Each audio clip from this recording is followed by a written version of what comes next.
Well, hello, no timak.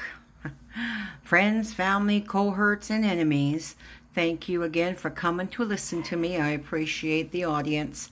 Anyways, apparently my opinion doesn't matter. Treaty chiefs are not asking me for my opinion. You know what? I've been sending them information all along. Never once have they given credit to me. And I've informed them. I'm well aware of policy and legislation. I've informed them everything that Matthew Kuhn-Cum has now come to inform them of. It's unbelievable. It's unbelievable how discounted we, the grassroots people, are when it comes to what needs to take place with treaty.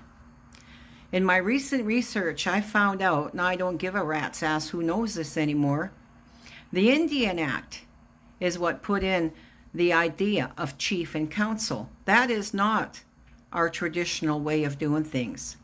The war bonnets were adopted from the Sioux Nation.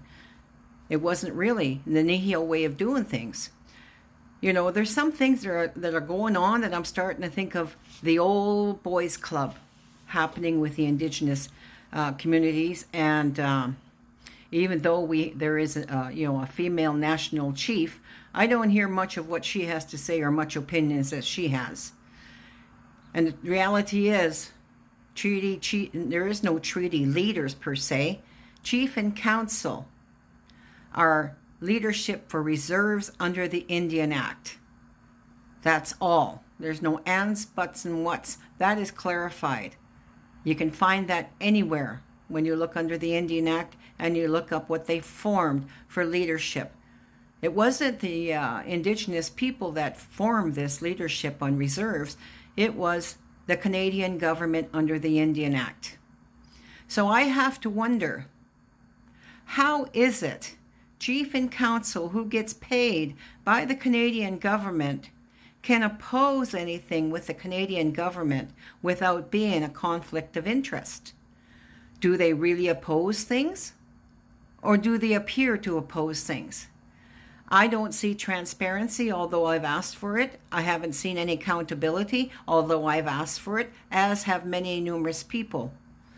You know, and those of us who are speaking out are, of course, being demonstrated as being troublemakers or whatever. Doesn't matter. You know, I absolutely refuse to be a band member. I've got status, but I refuse to be a band member because I will not be put onto a land-based jail, which is what I've always thought of as reserves. Prior to 1960, they couldn't leave a reserve without a permit. Prior to 1960, my parents and New Compound and all my ancestral relatives were walking around on the land freeze a bird, hunting, fishing, gathering, doing all the things we native people traditionally do. I have no idea what they did on reserve before 1960. Nobody tells us. Yes, residential school took place, but there's other native people who were on this land who weren't on reserve, who weren't in residential schools, and now you've got the urban Indian, the urban native people who doesn't qualify for any rights. What the hell is the rights then? It's only rights for reserves whom call themselves First Nations, which is a crying shame because they disqualify their ancestry. The term First Nations come from the Indian Act. It comes from the Canadian government. It's not a handed down terminology. Nehiawak,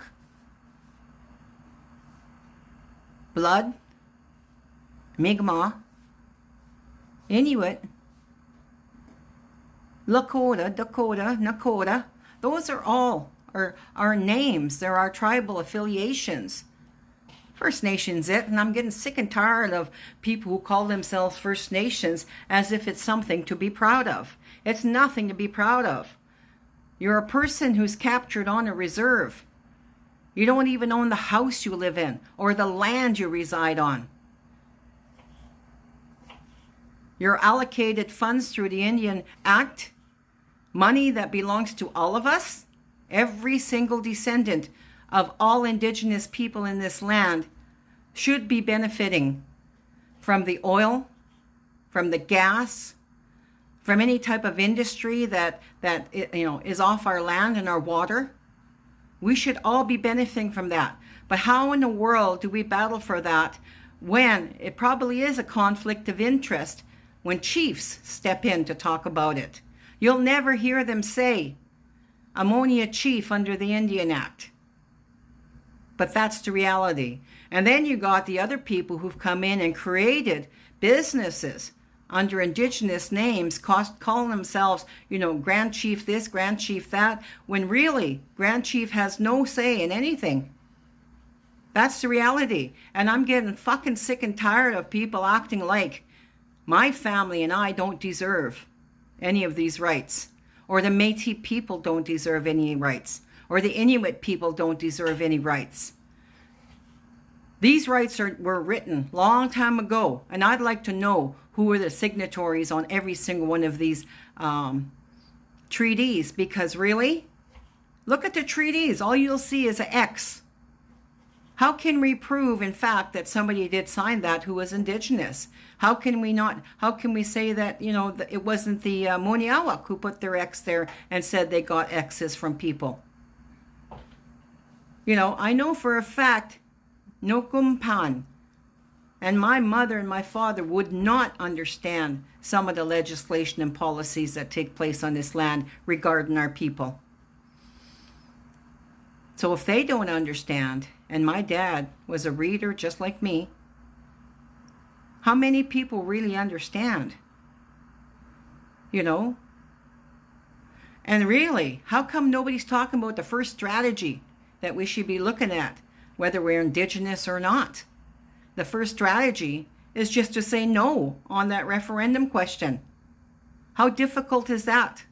It's so simple. If we make sure that every single person who is an eligible voter of Edmonton who doesn't want to separate goes out and votes on that referendum to mark their no, we do not want separation. It's a very low percentage of Albertans who want the separation. They're not giving anybody reason why it's a good idea. When you think about what do they do to enforce law, what do they do to obtain income, what do they do with CPP, what do they do with social programs, where are they going to get the funding for all this? They're going to be an isolated community. Oh my God, just like a reserve. And people wonder why people don't work on a reserve. Let me tell you this. There's no fucking jobs on a reserve. None. And then there's no transportation to go anywhere to get a reserve, to get any kind of employment.